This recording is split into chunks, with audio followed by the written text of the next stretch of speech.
it's Elizabeth, and today I'm going to do my January wrap-up. I read 7 books this month, which might actually be the most books I've ever read in 1 month. So I'm a little bit behind in my 100 book challenge, but I think I'll be able to catch up. I'm just gonna talk about these in the order that I read them, so I'm just gonna get started. First book I read this year was The Bad Beginning by Lemony Snickett. It's the first in a series of unfortunate events. I really liked it. I think I gave it 4 stars on Goodreads. Even though it's for children, I think it was really suspenseful and really intelligently written, and I really loved the humor in it.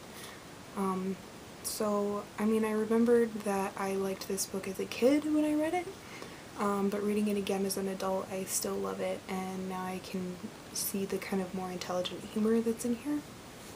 The second book is The Reptile Room by Lemony Snickett, which is the second book in the series of unfortunate events.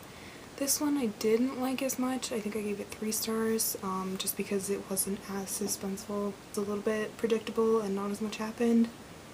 So this one I didn't really like it as much because of the plot, and not so much because the writing changed or anything.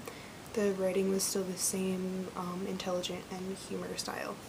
The third book I read, which I don't have anymore because I took it back to the library, is Mr. Penumbra's 24-Hour Bookstore by Sloan. I think I gave this 5 out of 5 stars on Goodreads. I absolutely love this book. It really encapsulated everything that I love about books and reading, and the story was amazing, the writing was amazing, the characters were amazing, just everything about this book. I absolutely loved it. And the next book I read was A Prayer for Owen, Meany by Irving. This is pretty dense, pretty long. I listened to an audiobook of it, and the audiobook was like 20 some hours long, but I really liked it. It made me think a lot about my own beliefs and my own religion, and this book really it really showed that what denomination you belong to, or even whether or not you believe in something, doesn't actually change whether or not it exists, and that denominations of Christianity are kind of ridiculous and arbitrary.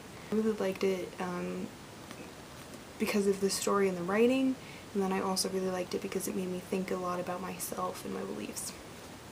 Next book I read is The Complete Mouse by Art Spiegelman. Oh my god, you guys. Oh my god. Oh my god. Okay. I gave this 5 out of 5 stars on Goodreads. If I could give it like 19, I would. This won the Pulitzer Prize, and it freaking deserved it. Oh my goodness. The amount of detail that went into this, the drawing, just everything, and in it there's panels of his father actually telling him the story as well as seeing the story ourselves, and I really liked that method of storytelling, of like telling the story that's being told,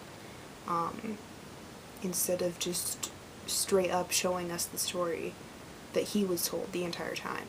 And I'm planning to do a full review on this, so if you're interested, look out for that video. The next book is The Vampire Tapestry by Suzy, McKee, Charnas. I really expected this to be friggin' wonderful. The synopsis sounds great. This blurb right here is from Stephen King, so it's like, if Stephen King likes it, it has to be good. It's not good. I gave it 3 stars on Goodreads, and that's because some of the chapters deserved 1 star and some of them deserved 4 or 5.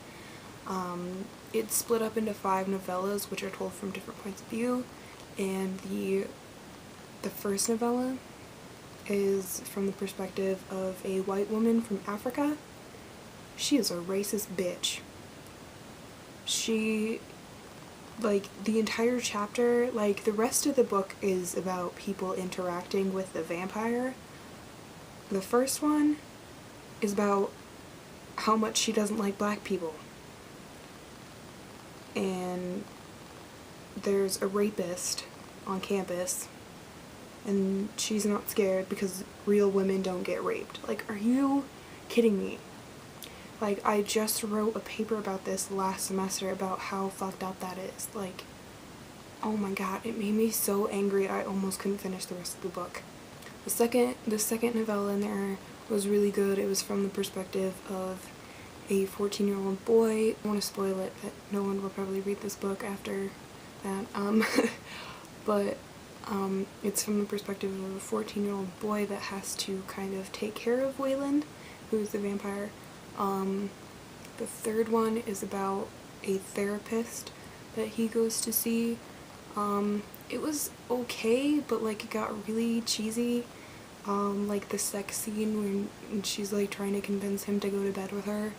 She says, "Let's be unprofessional together." Like, I almost threw up in my mouth a little bit. The fourth chapter was amazing. It was about Wayland and his experience at an opera. And the last one was just kind of him making decisions and trying to figure out where he's gonna go from here. And then the last one that I just finished today is On the Road by Jack Kerouac. I gave this 3 out of 5 stars on Goodreads, because I mean like the whole thing was just kind of eh. Like with the Vampire Tapestry, parts of it were amazing, parts of it were horrible, which is why I gave it 3. This was just kind of boring. I expected it to be amazing and this literary feat that, you know, so many people make it out to be, and then it's just... It seemed like it was the same story told 3 times. The main character and his friends,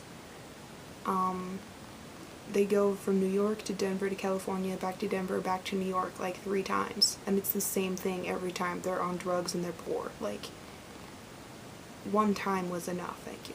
I didn't hate it, I just wish it was like half as long as it is. So, those are the books that I read this month. Let me know down below if you guys have read any of these. Don't forget to comment and subscribe, and I'll see you guys next time. Bye. Thanks for watching.